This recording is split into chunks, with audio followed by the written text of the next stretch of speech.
is officially March, and at the end of every single month, you know what that means. It's time to do a wrap up. Hi everyone, my name is Lauren and welcome to my channel. I am so glad to just even have you here today. We had a really good reading month. Honestly, probably the best yet to this date so far, because there was only 2 months. We've only been through January and February. So far we're doing good. We're off to a good start. But February was such a good month to where I was reading new authors and thrillers. And usually I don't really read thrillers, but I killed it. I did amazing. I loved it. I was eating it up. I was eating every single book up except for one. But we have read I've at least read 9 books this month, including a DNF. But it's been insane. We had such a good reading month, and I literally just can't wait to just tell you the books that I've read and what are the ratings. So we're just gonna jump into it. We're gonna do it. Starting off not so strong, I'm just gonna show you the book that I DNF'd. It is Of Spirit and Hope by T.B. Wise, and it is the first book of the Forsaken by the Gods series. And I honestly had tons of spirit and tons of hope going into this book, but I lost it. It was lost somewhere between 40% of this book. And I really did try. I tried to read this book. I tried to get connected to the characters. It's just something with the plot and something with the story just did not click with me. Just without spoiling this book, I was reading it and I was like, I understand where we are in the world, but I feel like every single time that the author was explaining the world to me, I felt like we got a little bit of piece of information, I digested it, and then after I digested it, they were like, okay, here's another one, here's another one, here's another one. It was kind of like I was at a buffet and I wasn't really asking for more plates of food, and I just kept getting them.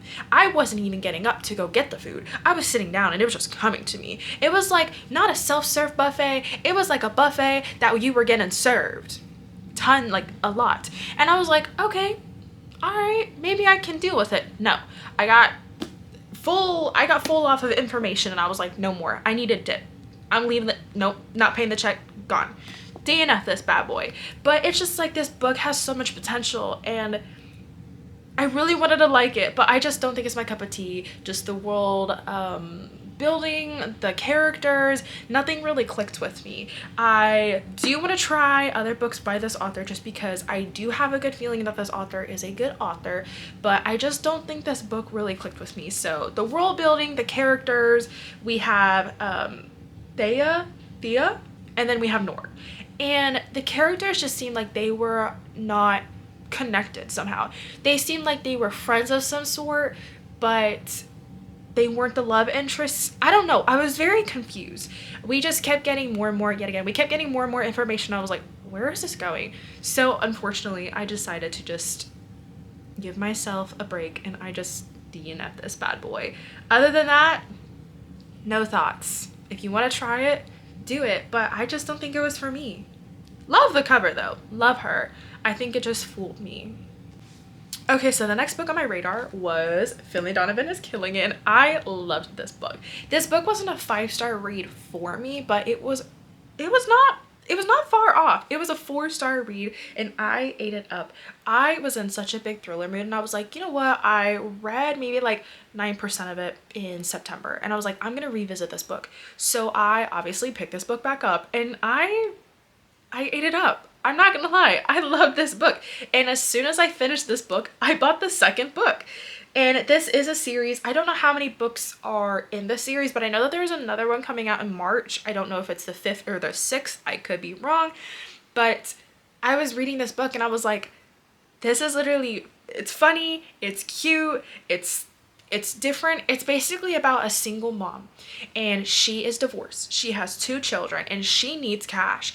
And basically the whole thing about her being a hit mom, it's unintentional. She doesn't even mean to be a hit mom. And it's just like this poor girl cannot catch a break. And she's like, oh, I don't really want to do this. I'm going to avoid it. And it just keeps happening. This girl is on a bad luck streak.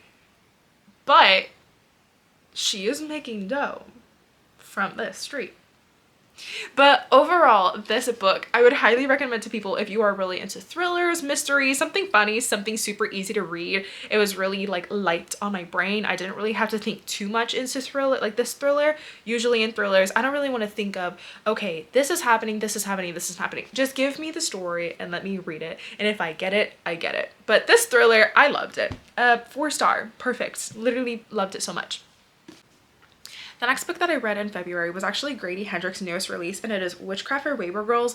And honestly, I don't really have that many thoughts for this book. I did rate it 3.5 stars just because I do think it was definitely a different mystery and thriller that I've read from what I've read so far in the books that I've read.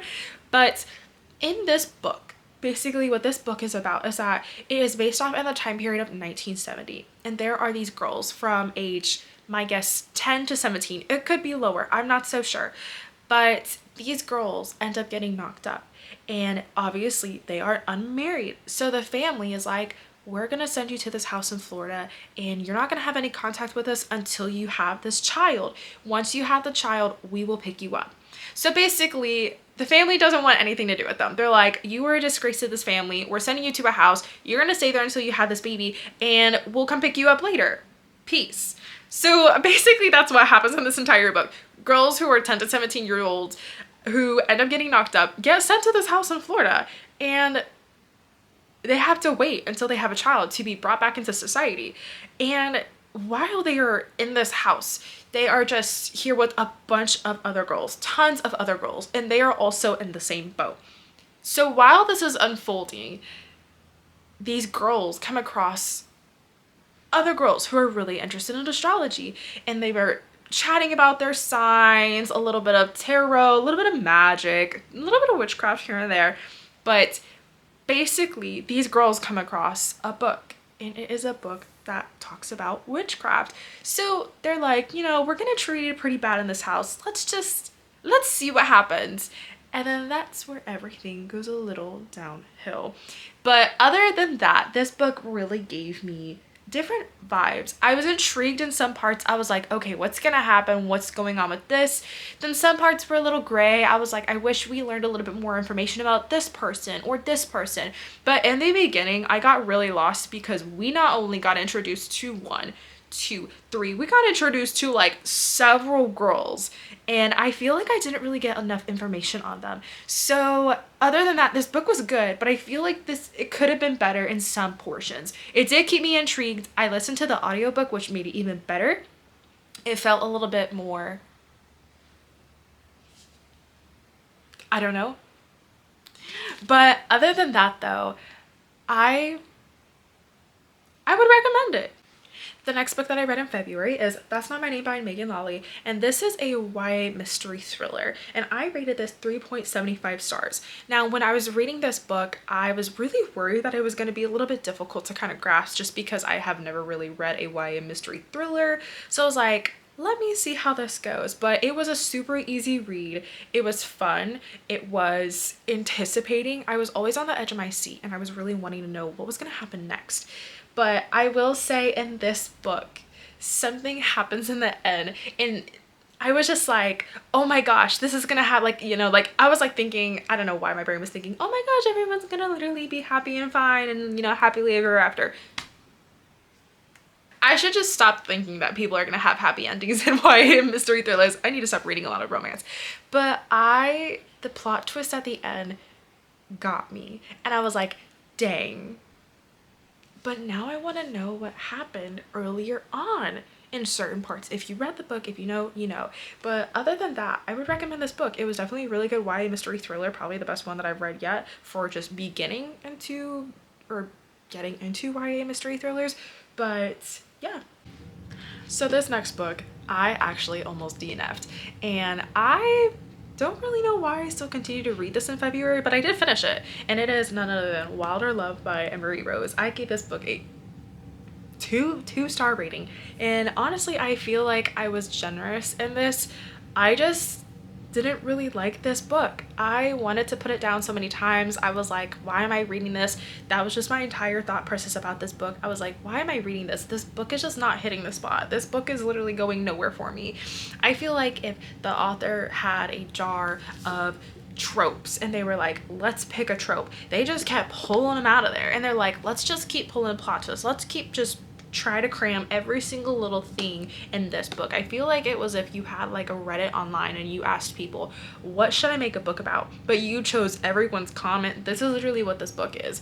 It is a surfer romance, and there's definitely an age gap in there. I think the girl was maybe 15 at the time, or 16, and the guy was 22.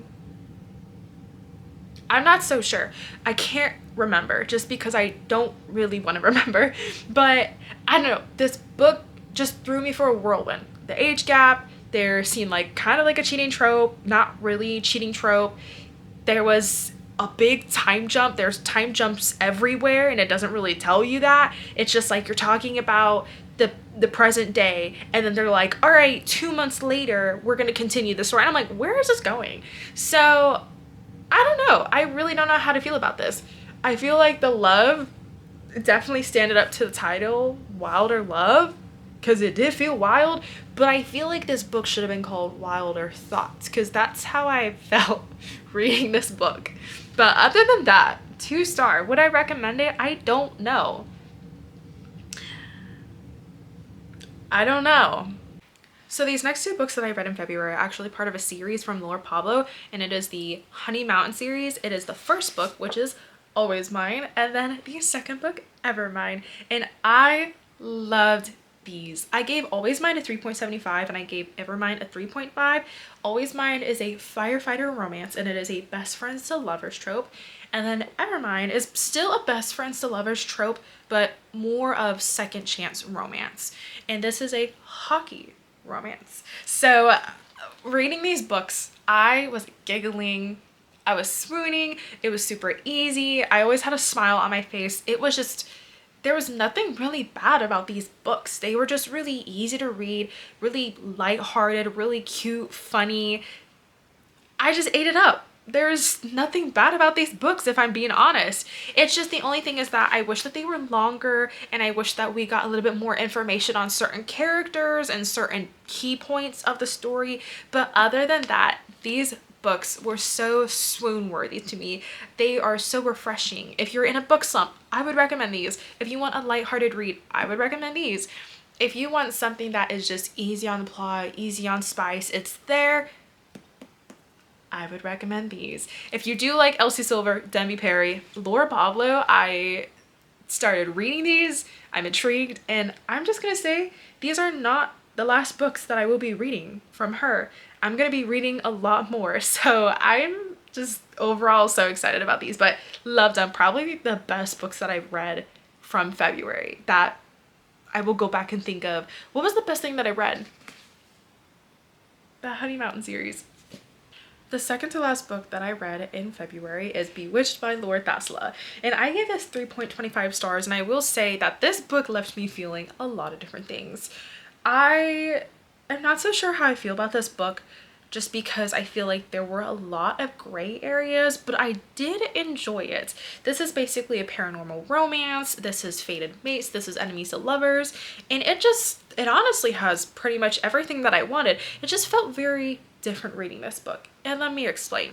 This book is about a girl named Celine. She's 20 years old, and she is trying to get into an academy for young witches. So basically, trying to get accepted into this academy, you have to submit a quest, and the coven has to be like, okay, that was a good quest, you're accepted, or that was not a good quest, you're not accepted. So basically, she's like, I'm gonna go on a quest that they cannot refuse me. They're gonna be like, this is awesome, we're gonna have to take her, she's literally the best. But she goes on a quest and she finds these ruins and temples, and she just stumbles upon it. I'm not gonna say how because I don't want to ruin the story, but she stumbles upon temples and ruins and accidentally awakens this really old ancient evil.